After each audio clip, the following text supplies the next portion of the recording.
Hello student, a very welcome back in your YouTube channel my first dream classes में आप सभी BEd second semester के भावी शिक्षक एवं शिक्षिकाओं का बहुत बहुत स्वागत है।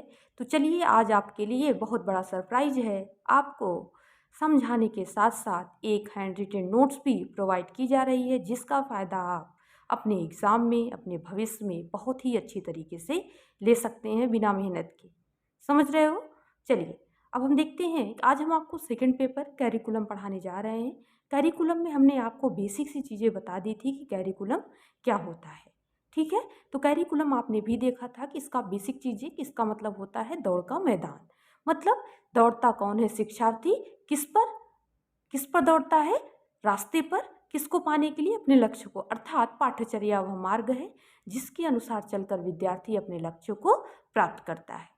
देखिए, जैसा आपको चित्र के माध्यम से दर्शाया गया है, उधर स्टूडेंट है, अपने लक्ष्य पर दौड़ता है, पाठ्यक्रम पर दौड़कर अपने लक्ष्य को प्राप्त करता है। ठीक है? इस तरह से अगर आप देखते हो तो बहुत अच्छी सी चीज़ें हो जाएंगी, बहुत ही अच्छे तरीके से आप चीज़ों को कर ले जाओगे। ठीक है? चलिए आगे देखते हैं।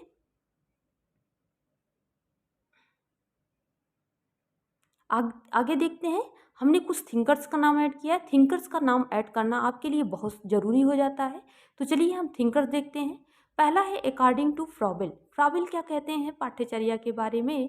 फ्रॉबेल का कहना है कि पाठ्यचर्या को मानव जाति के संपूर्ण ज्ञान अनुभवों का सार समझना चाहिए। उनका कहना है कि जो पाठ्यचर्या है वो मानव के जितने संपूर्ण ज्ञान होते हैं, मतलब उसके लाइफ में जितना भी ज्ञान और अनुभव होता है वह उसका पूरा कंक्लूजन होता है। क्योंकि पाठ्यचर्या का निर्माण करते समय व्यक्ति अपने अनुभवों और अपने संपूर्ण ज्ञान का प्रयोग कर देता है। ठीक है? तो देख लीजिएगा, इसको इंग्लिश में भी है। आगे देखिए, हेनरी के अनुसार, अकॉर्डिंग टू हेनरी, दोनों में से आपको जो भी याद रहेगा आप चीज़ों को कर दीजिएगा। ठीक है? चलिए, अकॉर्डिंग टू हेनरी क्या कहते हैं? हेनरी का कहना है कि पाठ्यचर्या में वे सभी क्रियाएं आती हैं जो स्कूल में विद्यार्थियों को दी जाती है। मतलब विद्यार्थी जो भी कार्य करते हैं, जिसके भी तहत कार्य करते हैं, पाठ्यचर्या में वही सारी क्रियाएं आ जाती हैं। तो ये नॉर्मल सा परिचय था आपका करिकुलम के बारे में, पाठ्यचर्या के बारे में। ठीक है? तो चलिए आज हम आगे आगे देखते हैं कि टाइप्स ऑफ करिकुलम। इसके क्षेत्र बता दिए गए थे, काफ़ी चीज़ें जो मेन मेन थी वो आगे बता दी गई। अब इसके टाइप्स देखना है कि इसके, चलिए स्टूडेंट हम देखते हैं कि इसके टाइप्स की बात करते हैं। अगर हम इसके टाइप्स की बात करें तो ये कई टाइप्स का होता है, बट हमें पढ़ना वही है जो हमारे सिलेबस में हमें नीड है, जो डिमांड करता है हमारा सिलेबस, हम उसी को पढ़ेंगे। ठीक है? तो अगर हम देखते हैं तो पाठ्यचर्या किसी विद्यार्थी के लक्ष्य प्राप्ति का मार्ग होता है और यह निम्नलिखित प्रकार की। तो एक एक करके अगर हमारे सिलेबस में पूरा 14 दिया है तो एक एक करके हम चीज़ों को पढ़ेंगे। ठीक है? तो पहला है आपका बाल केंद्रित पाठ्यचर्या। बाल केंद्रित पाठ्यचर्या वह होती है, जैसे कि आपको शब्द से ही पता चल रहा होगा, कि ऐसी पाठ्यचर्या जिसका निर्माण बालक को केंद्र मानकर की जाए। अर्थात वह पाठ्यचर्या जो बालक के इर्द गिर्द या बालक के चारों तरफ घूमती है, उसी को कहते हैं बाल केंद्रित पाठ्यचर्या। तो चलिए इसके करेक्टरिस्टिक देख लीजिए। कुछ करेक्टरिस्टिक्स फीचर हैं, अगर हम इसकी विशेषताएं देख लेते हैं हमें समझ में आ जाएगा कि बाल केंद्रित पाठ्यचर्या क्या होती है। अगर आपको एक चीज़ और बता दें, जो बाल केंद्रित पाठ्यचर्या है ये आप आज के समय में, इसका जो आज का चलन है, जो आज पाठ्यचर्या चल रही है, जो आज करिकुलम का निर्माण होता है, वो बालक को ही केंद्र मानकर किया जाता है। ठीक है? चलिए देखते हैं कि इसकी विशेषताएं क्या है। पहला है on the basis of creativity. यह क्या है? बेसिस मतलब क्रिएटिविटी पे, क्रियात्मकता पे आधारित। इसका निर्माण करते समय हम ये देखते हैं कि इसमें कितनी क्रियाएं ऐड हैं, किस हिसाब से अगर ऐड किया जाए कि बच्चे इसको क्रिया कर सकें, मतलब बच्चे नए नए खोजों को कर सकें। अगला है बालक के सीखने में अभिप्रेरणा। यह बालक को क्या करती है? मोटिवेट करती है। मतलब इसका निर्माण इस तरह से किया जाता है कि यह बालक को सीखने में क्या करे, ज़्यादा से ज़्यादा मोटिवेट करे, बालक बोरिंग ना हो। अगला है बाल मनोविज्ञान पर आधारित। यह क्या होती है? चाइल्ड साइकोलॉजी पर क्या होती है? बेस होती है, आधारित होती है। बालक की बुद्धि, बालक के स्तर, बालक के विकास को देखते हुए इसका निर्माण किया जाता है। अगला है बालक का सर्वांगीण विकास होता है। किसके द्वारा? बाल केंद्रित पाठ्यचर्या के द्वारा बालक का सर्वांगीण विकास को ही देखकर इसकी विशेषताएं हैं कि इसकी निर्माण करते समय हम बालक के सर्वांगीण विकास को ध्यान में रखकर करते हैं। अगला है फॉलो टू एक्सपेरिमेंट थॉट।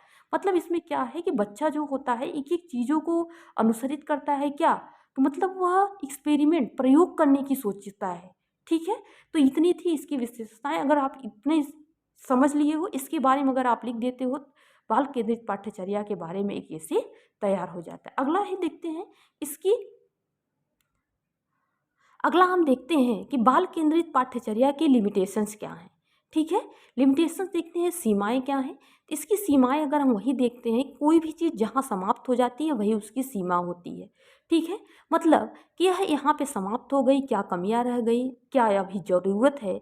चलिए देखते हैं कि इसमें पहला था उच्च कक्षाओं के लिए क्या है, अनुपयोगी नहीं है, इसीलिए इसको बहुत ज़्यादा चलन में नहीं रखा गया होगा, आगे पाठ्यचर्या बनाया गया होगा। अगला है परिवर्तन करना जटिल होता है, इसमें क्या है, परिवर्तन जल्दी से नहीं किया जा सकता। अगला आप देख रहे हो, अत्यधिक समय एवं धन की आवश्यकता होती है। ठीक है, इतना आप देख लीजिए। नोट्स है, बहुत अच्छे तरीके से आपको बनाया गया है, बहुत मेहनत किया गया है इसके लिए। बस यही इसीलिए कि आप चीज़ों को देखिए, समझिए और आगे आपको इसका बेनिफिट मिल सके। चलिए हम अगला प्रकार इसका देखते हैं कि अगला प्रकार क्या है। अगला प्रकार हम देखते हैं कि पहला हमने देखा बाल केंद्रित, दूसरा है शिक्षक केंद्रित पाठ्यचर्या। देखते हैं शिक्षक केंद्रित पाठ्यचर्या क्या होती है, टीचर सेंटर कैरिकुलम क्या होता है। जिस तरह बालक को केंद्र मानकर बाल केंद्रित पाठ्यचर्या का निर्माण किया जाए, उसी तरह शिक्षक को केंद्र बिंदु मानकर जिस तरह हम एक बिंदु पर रखकर गोला का निर्माण करते हैं, उसी तरह उस बिंदु पर हम शिक्षक को रखेंगे और उसके चारों राउंड की तरफ हम जो भी चीज़ होगा वो पाठ्यचर्या का निर्माण करेंगे। चलिए अब इसकी विशेषताएं हम देखते हैं कि इसकी विशेषताएं क्या है।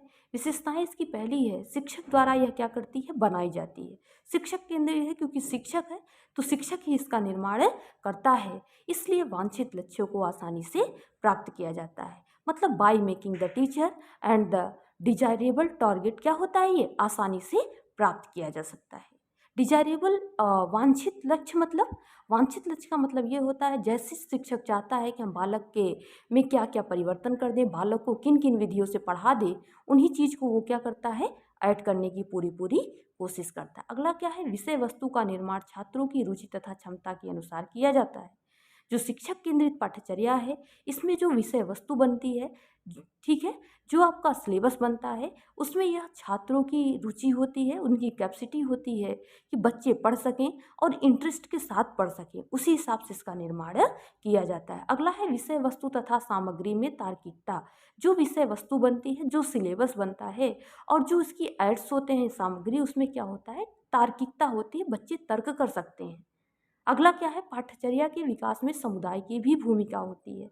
पाठ्यचर्या, क्योंकि शिक्षक क्या है, एक समुदाय का भाग है, विद्यालय भी एक समुदाय का भाग है, इसलिए पाठ्यचर्या के निर्माण में समुदाय की भी प्रत्यक्ष या अप्रत्यक्ष रूप से भागीदारी होती है। अगला यह लोकतंत्रात्मक प्रवृत्ति का होता है, मतलब इसकी जो नेचर है, इसका जो नेचर है वो क्या है, डेमोक्रेटिक नेचर है। ठीक है, अब चलिए आगे हम देखते हैं इसकी सीमा क्या है, लिमिटेशंस क्या है, कहाँ पे यह बाधित हुई, कहाँ पे यह रुक जाती है। तो चलिए इसकी सीमाएं देखते हैं हम। इसकी सीमाओं की बात करें तो इसमें क्या है, लैक ऑफ सोर्सेस, मतलब जितनी भी सोर्सेस हैं, साधन हैं, उसकी क्या है, कमियां हैं, उतने साधन हम नहीं प्रोवाइड कर पाते जितना जरूरी होता है। अगला है कार्यों में प्रबंधन का हस्तक्षेप। अगर टीचर कार्य करता है तो उसमें जो भी उनके ऊपर होता है, मैनेजमेंट होता है, वह टोटली हस्तक्षेप करने लगता है, इसलिए वह अपने अनुसार पाठ्यचर्या का निर्माण नहीं कर पाता, इसीलिए पाठ्यचर्या बहुत आगे तक नहीं चल पाई। अगला है वर्तमान समय में उपयुक्त नहीं है, क्योंकि वर्तमान समय में जो आपकी पाठ्यचर्या है वो बाल केंद्रित है। अगला है मूल्यांकन में कठोर परिवर्तन की आवश्यकता है। ठीक है, तो अब हम अगला देखते हैं कि अगली पाठ्यचर्या आपकी कौन सी है। अगली पाठ्यचर्या है आपकी विषय केंद्रित पाठ्यचर्या। ठीक है, जैसा आपने देखा, पहला बालक केंद्रित, दूसरा शिक्षक केंद्रित, अब विषय केंद्रित। इससे आपको पता चल गया होगा कि जो शिक्षा त्रिमुखी प्रक्रिया होती है, ट्रायंगुलर प्रोसेस होती है, उसमें हमने देखा कि शिक्षक, शिक्षार्थी और पाठ्यक्रम आते हैं। तो हमने शिक्षार्थी देखा, शिक्षक देखा, अब हमें विषय देखना है कि कौन सा सब्जेक्ट है। ठीक है, सब्जेक्ट सेंटर्ड कैरिकुलम क्या होता है, इसमें हम देखते हैं कि जब पाठ्यचर्या का निर्माण पाठ्य पुस्तकों एवं विषयों को केंद्र मानकर, जैसे बीच में जहाँ शिक्षक होता था, जहाँ शिक्षार्थी होता था, अब वहाँ हम पाठ्य पुस्तक रख देंगे और विषय रख देंगे, सब्जेक्ट रख देंगे और उसको केंद्र बिंदु मानकर उसी के अनुसार हम क्या करेंगे, कैरिकुलम का निर्माण करेंगे। लिखा है इसमें, ऐसी पाठ्यचर्या विषय केंद्रित पाठ्यचर्या कहलाती है। इस पाठ्यचर्या में ज्ञान को छोटे छोटे भागों में विभाजित किया जाता है। जैसे हमने कहा कि जो विषय बनता है, जो भी आपकी बुक बनती है, उसमें छोटा छोटा टॉपिक, जैसे 4 यूनिट है, 4 यूनिट में भी छोटे छोटे टॉपिक हैं, डिवाइड कर दिया जाता है। ठीक है, इसी को हम कहते हैं विषय केंद्रित पाठ्यचर्या। ठीक है, अब आगे इसकी करें विषय केंद्रित पाठ। चलिए, विषय केंद्रित पाठ्यचर्या की विशेषता क्या होती है हम आगे देखते हैं। तो इसमें जैसे आपको पहला पॉइंट है कि यह क्या होती है, परंपरागत ज्ञान को सुविधाजनक तरीके से आगे बढ़ाती है। परंपरागत ज्ञान मतलब क्या है, ट्रेडिशनल नॉलेज जो होते हैं, मतलब पुरानी परंपराएं जो हम पढ़ते हैं, किस में पढ़ते हैं, बुकेज में ही तो पढ़ते हैं, टेक्स्ट बुक में ही तो पढ़ते हैं। कि मतलब जैसे हमें इतिहास की घटनाएं पढ़नी हुई तो हमें बुकों का ही सहारा लेना पड़ता है। तो जो परंपरागत ज्ञान है उसको जानने में या उसको अगली जनरेशन को बढ़ाने में, एक पीढ़ी से दूसरी पीढ़ी तक ले जाने में क्या होती हैं, बहुत ज़्यादा हेल्पफुल होती हैं। अगला है, इस पाठ्यचर्या में उद्देश्य स्पष्ट होते हैं। जो भी उद्देश्य है, जिस उद्देश्य को हम लेते हैं, जैसे हमें कहना है, हमें बताना है कि गौतम बुद्ध के बारे में बताना है, तो हमारा उद्देश्य है कि गौतम बुद्ध के बारे में टोटली नॉलेज देना है, तो हम गौतम बुद्ध के बारे में ही पाठ्यचर्या का निर्माण करेंगे। अगला है, निश्चित सामाजिक एवं शैक्षिक विचारधारा पर आधारित होती है। यह क्या होती है कि जो सामाजिक है और शैक्षिक है, उस थॉट पे ये क्या करती है, काम करती है। अगला है, संचित ज्ञान का किसी और परिस्थिति में प्रयुक्त करने में सहायता करती है।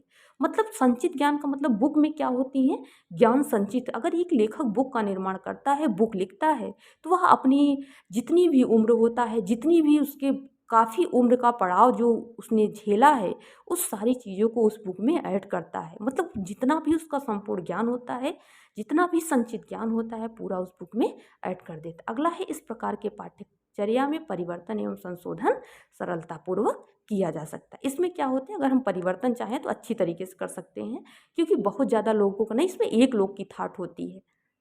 ठीक है, अगला हम देखते हैं, अगली हमारी पाठ्यचर्या क्या है।